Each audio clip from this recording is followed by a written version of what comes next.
सूरत के अंत्रोली गांव में प्रधानमंत्री आवास योजना में बड़ा घोटाला, गरीबों के हक पर डाका।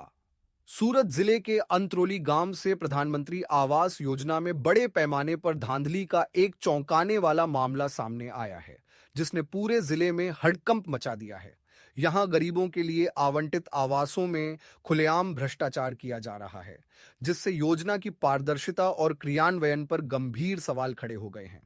सूत्रों से मिली जानकारी के अनुसार इस घोटाले का तरीका बेहद सीधा और हैरान करने वाला है।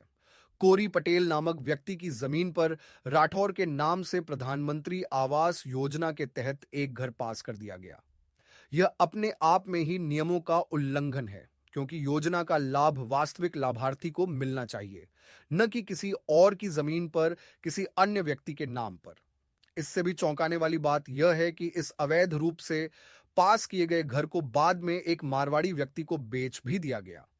यह सीधा साधा सरकारी योजना के नियमों का उल्लंघन है और यह दर्शाता है कि कैसे कुछ भ्रष्ट लोग गरीबों के हक को मारकर अपनी जेबें भर रहे हैं और सरकारी योजनाओं का दुरुपयोग कर रहे हैं।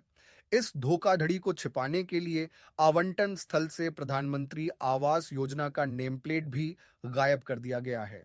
यह स्पष्ट रूप से दोषियों द्वारा अपने कृत्यों पर पर्दा डालने की कोशिश है, ताकि किसी को इस धोखाधड़ी की भनक न लगे और वे बिना किसी डर के अपने अवैध कार्य जारी रख सकें।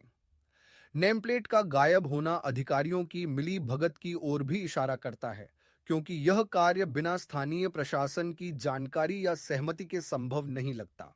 जब इस मामले में अंत्रोली पंचायत के तलाटी ग्राम सेवक से पूछताछ की गई, तो उन्होंने संतोषजनक जवाब देने के बजाय गोलमोल बातें की।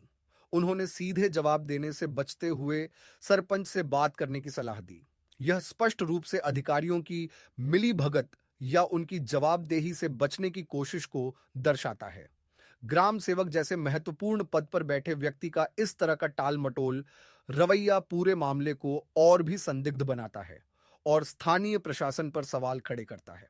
इस तरह का खुलेआम भ्रष्टाचार सूरत जिले के अंत्रोली गांव में देखने को मिला है, जिससे स्थानीय अधिकारियों और उच्च अधिकारियों की कार्यप्रणाली पर गंभीर सवाल खड़े हो गए हैं। यह मामला न केवल प्रधानमंत्री आवास योजना की अखंडता को चुनौती देता है, बल्कि उन गरीबों के विश्वास को भी ठेस पहुंचाता है जिनके लिए ये योजनाएं बनाई गई हैं। अब यह देखना बाकी है कि इस पूरे मामले की कितनी गहराई से जांच की जाती है और इसमें शामिल दोषियों पर कब तक कड़ी से कड़ी कार्रवाई की जाती है।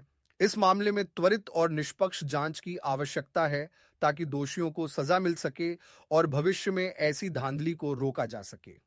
यह घटना सरकारी योजनाओं में पारदर्शिता और जवाबदेही की आवश्यकता को उजागर करती है। रिपोर्ट राजेश सिंह राज।